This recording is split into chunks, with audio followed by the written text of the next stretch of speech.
भी है, औरतों को भी है, दोनों का है। औरतों का थोड़ा सा ज़्यादा कॉम्प्लिकेटेड है, क्योंकि एक टूटे फूटे निज़ाम में उन्हें सफ़र करना पड़ता है और कोई रास्ता आगे नज़र नहीं आता। मर्द तो छत पे भी चढ़ जाते हैं, धंस भी जाते हैं, औरतों के लिए ये चीज़ें मुश्किल है।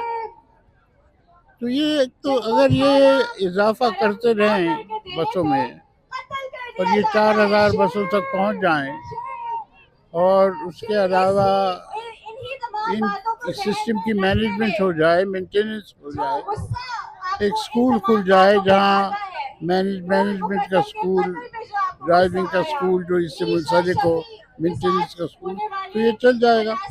अभी तक जो कराची का तजुर्बा रहा है, सबसे बड़ा मसला मेंटेनेंस का रहा है, मैनेजमेंट का रहा है। सिस्टम कोलैप्स कर जाता है। पहले भी जो खामियां आई वो मेंटेनेंस की थी, नहीं होती मेंटेनेंस, बसें वैसे ही पड़ी रहती हैं। अच्छा सर, हाई कोर्ट ने हुक्म दिया है कि बीआरटी मंसूबा जो है इतने सालों में चल रहा है उसको 2 माह के अंदर पूरा किया जाए, तो आप क्या समझते हैं ये 2 माह में पूरा हो सकता है? मेरे ख्याल में तो 2 साल में हो जाए तो बहुत अच्छा है।